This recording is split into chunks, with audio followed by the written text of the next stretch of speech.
Oke, Assalamualaikum warahmatullahi wabarakatuh. Perkenalkan, nama saya Muhammad Salakafi dengan NIM H10511911006. Di sini saya akan membuat sebuah video dan di mana di dalam video ini saya akan menjelaskan sekaligus mengerjakan praktikum di modul 5 di mata kuliah transducer dan sensor. Nah, di sini kita langsung saja ke modulnya.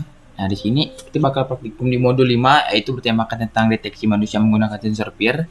Nah, di dalam modul praktikum kali ini ada dua tujuan, yaitu yang pertama memahami cara mendeteksi manusia menggunakan sensor PIR, yang kedua mampu mengimplementasikan deteksi manusia menggunakan sensor PIR. Nah, di sini ada beberapa alat-alat yang diperlukan saat kita mengerjakan di modul 5 ini. Ada 7 alat. Yang pertama itu breadboard kecil, yang kedua Arduino Uno, yang ketiga potentiometer, yang keempat sensor PIR, tentu saja yang kelima piezoelektrik, yang keenam resistor dengan 220 ohm, terus yang ketujuh LCD 16x2. Nah, oke, kita langsung saja ke web Tinkercad-nya. Nah, di sini saya udah buka web Tinkercad-nya terlebih dahulu. Nah, di sini saya udah memasukkan akun saya, itu Muhammad Kapi. Nah, di sini saya udah membuat terlebih dahulu rangkaian yang ada di modul 5. Oke.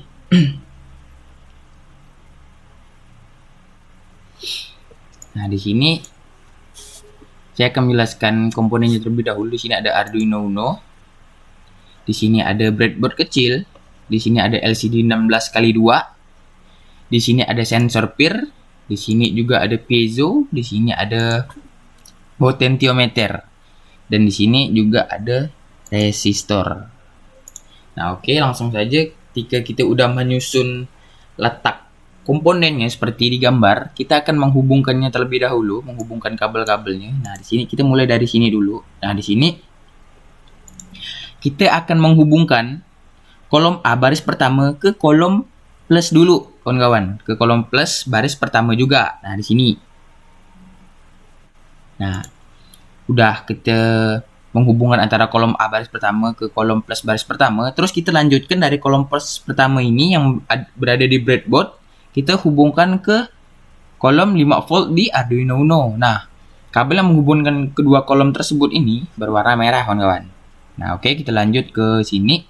Kita akan menghubungkan kolom minus baris kedua ke kolom GND di Arduino Uno. Nah, maksud saya kabel yang menghubungkan kedua kolom tersebut ini berwarna hitam.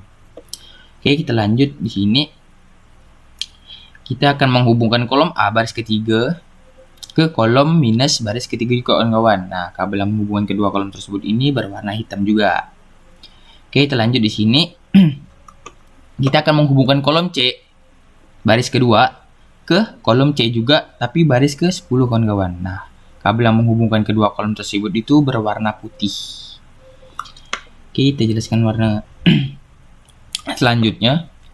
Nah, di sini kita akan menghubungkan kolom F. Kolom F baris ke 9 yang ada di breadboard kecil, kita hubungkan ke D2. Kolom D2 yang ada di Arduino Uno. Nah, kabel yang menghubungkan kedua kolom tersebut ini berwarna oranye. Oke, kita lanjut masih di kolom F, tapi baris ke-8 di Arduino Uno. Kita hubungkan ke kolom D3 di Arduino Uno. Maksud saya di sini tadi dari breadboard kolom F baris ke-8 di breadboard kita hubungkan ke D3 di Arduino Uno. Nah, kabel yang menghubungkan kedua kolom tersebut itu berwarna biru. Terus kita lanjut ke sini. Nah, di sini kita akan menghubungkan kolom I baris ke-10. Baris ke-10 kita hubungkan ke kolom E baris ke-10 juga, dan kabel yang menghubungkan kedua kolom tersebut itu berwarna putih. Dan lanjut di kolom I masih kita akan menghubungkan kolom I baris ke-10 lagi, kawan-kawan, ke kolom I juga tapi baris ke-15. Nah, kabel yang menghubungkan kedua kolom tersebut itu masih berwarna putih juga. Oke, lanjut kita di sini. Kita akan menghubungkan kolom J baris ke-16. Baris ke-16 yang ada di breadboard kecil kita hubungkan ke D 13 di Arduino Uno. Nah, kabel yang menghubungkan kedua kolom tersebut itu berwarna hijau. Oke, kita lanjut masih di kolom J. Di sini kita akan menghubungkan di kolom J baris ke-18 di breadboard kecil kita hubungkan ke kolom D12 di Arduino Uno. Nah, kabel yang menghubungkan kedua kolom tersebut itu berwarna abu-abu. Oke, kita lanjut kawan-kawan, masih di kolom J. Tapi baris ke-23 akan kita hubungkan ke D11 di Arduino Uno. Nah, kabel yang menghubungkan kedua kolom tersebut itu berwarna pink. Oke, kita lanjut masih di kolom J. Tapi di baris ke-24 di breadboard kecil akan kita hubungkan ke kolom D10 di Arduino Uno. Nah, kabel yang menghubungkan kedua kolom tersebut itu berwarna coklat, kawan-kawan. Oke, lanjut. Masih tetap di kolom J. Kita akan menghubungkan kolom J baris ke 25 di breadboard kecil akan kita hubungkan ke kolom D9 di Arduino Uno. Nah, kabel yang menghubungkan kedua kolom tersebut itu berwarna kuning. Oke, lanjut masih di kolom J. Itu baris ke 26. Nah, baris ke 26 ini di breadboard kecil akan kita hubungkan ke kolom D8 di Arduino Uno. Nah, kabel yang menghubungkan kedua kolom tersebut itu berwarna ungu, kawan-kawan. Oke, setelah itu kita akan menghubungkan lagi antara kolom plus baris ke 28 ke kolom J baris ke 28 juga. Nah, kabel yang menghubungkan kedua kolom tersebut itu berwarna hitam, kawan-kawan. Oke, terusnya kita bakal menghubungkan kolom minus lagi. Nah, kolom minus baris ke 29 akan kita hubungkan ke ini, kita larikan dulu.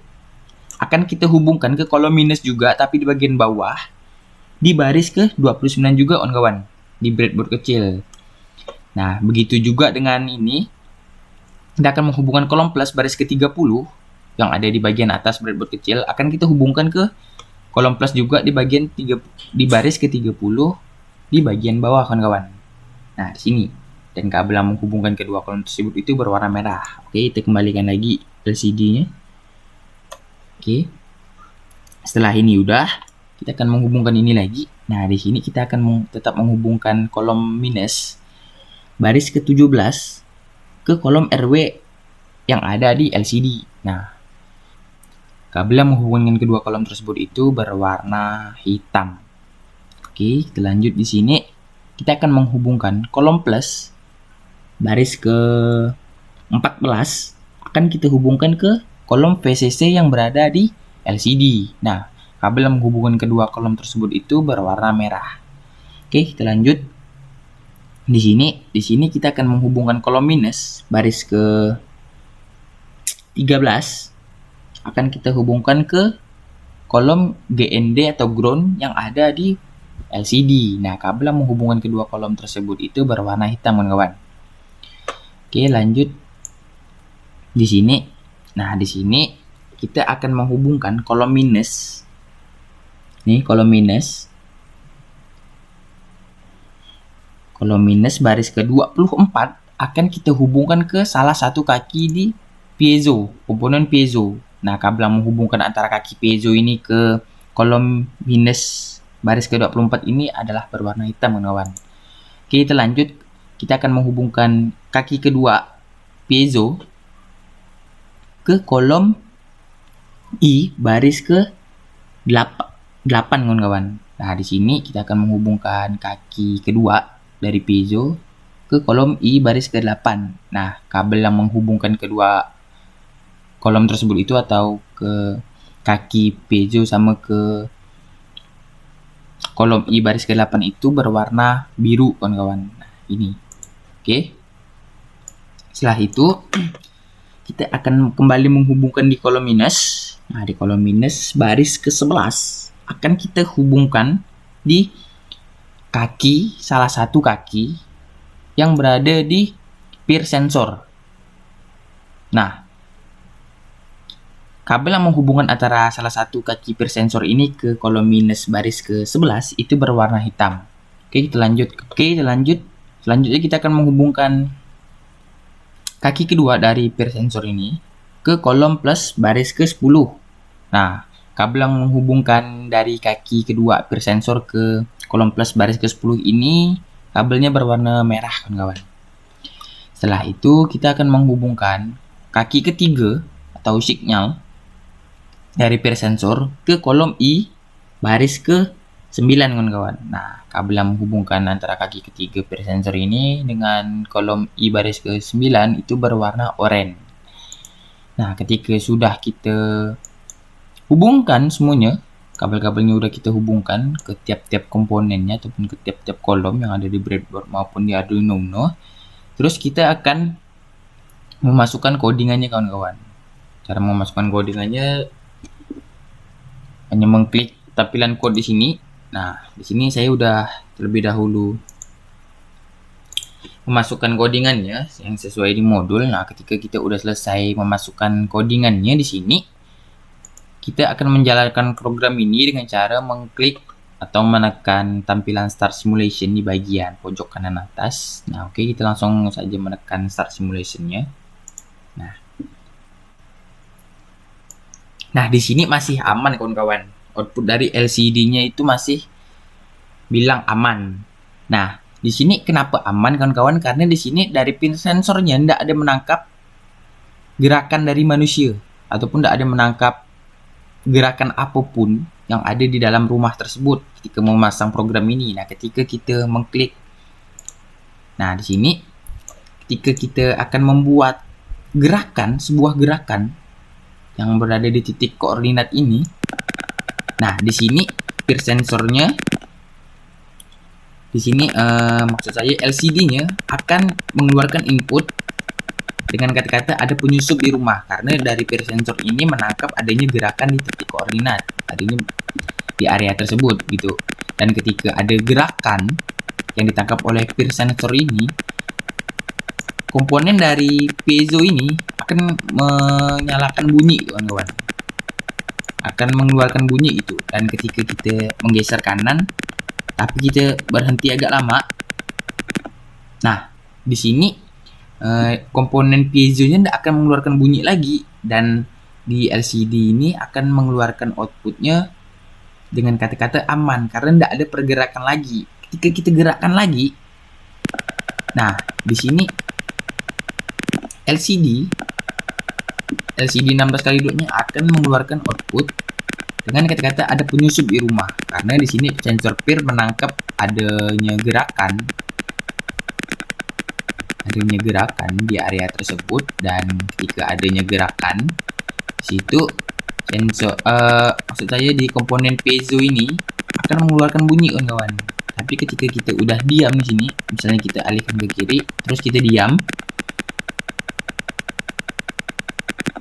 nah di sini sensor pir ini tidak ada menangkap sensor gerak, tidak ada menangkap gerakan di situ di area tersebut. Dan otomatis dari komponen piezonya juga tidak ada mengeluarkan suara, karena komponen piezo ini mengeluarkan suara ketika sensor pir ini menangkap sensor gerakan, menangkap gerakan yang berada di area tersebut itu. Dan ketika ada gerakan dan komponen piezo ini menimbulkan suara, dan LCD juga akan mengeluarkan output ada seseorang di rumah. Dan ketika tidak ada yang ditangkap oleh sensor pir ini, ya otomatis antara LCD sama komponen piezonya tidak akan mengeluarkan bunyi ataupun mengeluarkan output untuk LCD-nya, karena di sini sensor pirnya tidak ada menangkap sensor gerak di area tersebut, kawan. Nah, oke, mungkin sekian yang dapat saya jelaskan. Kurang lebihnya saya mohon maaf, karena kelebihan hanya punya Allah Subhanahu wa taala. Saya pamit undur diri. Assalamualaikum warahmatullahi wabarakatuh.